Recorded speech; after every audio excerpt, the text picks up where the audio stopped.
For a short Thanksgiving week that would typically not have much news, Governor Wolf and Secretary Levine's announcement that the serving of alcoholic beverages in the restaurants and bars across the state would be prohibited on Thanksgiving Eve caused quite a stir, to put it mildly.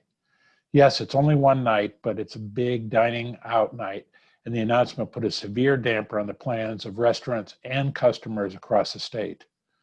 The governor and secretary are, of course, trying to slow the spread of COVID-19 throughout the Commonwealth.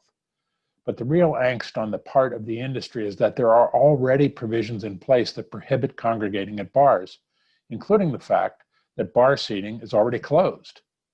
So this order only serves to curtail the already struggling dinner business. Additionally, many fear that it will force groups into unsafe settings without the regulations that bars and restaurants adhere to and without employees trained and certified on the safe service of alcohol.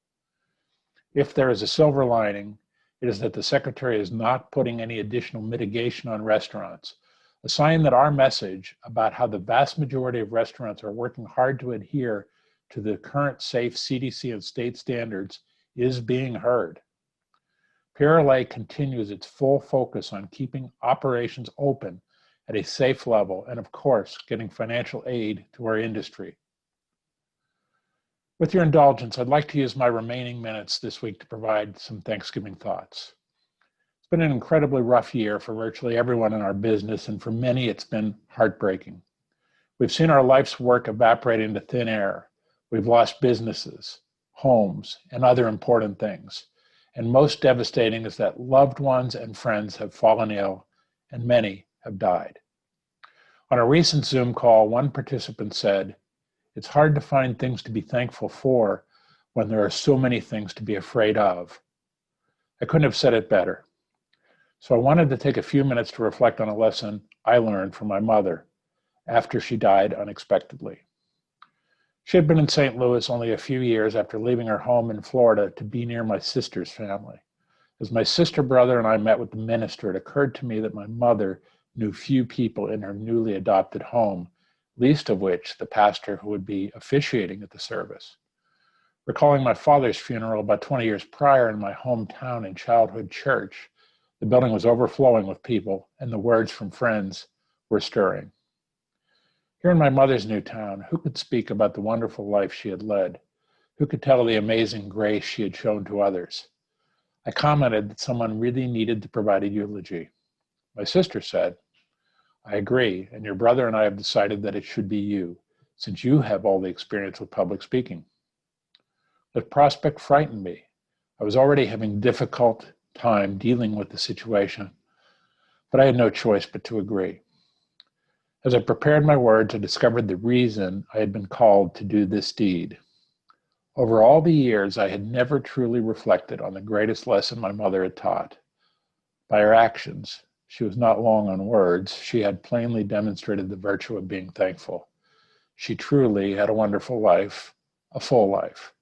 She did everything she ever wanted to do and had everything she ever needed. She was content and fulfilled. Even so, in reflecting back, I realized she did not have much by our standards.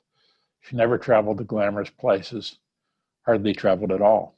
The closest she ever got to an exotic vacation was a trip on a Lake Erie iron ore boat arranged by one of my dad's friends who worked at Sharon Steel. She always skimped and scraped to pay the bills. She lost her husband just when most couples were beginning to enjoy retirement. She lost 2 children. But to know Mary Longstreet was to know someone who was thankful for what she had.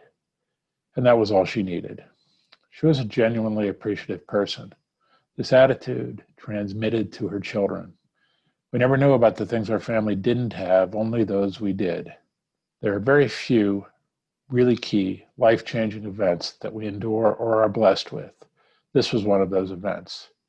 That day, my mother, even at her death, taught me the true meaning of being thankful.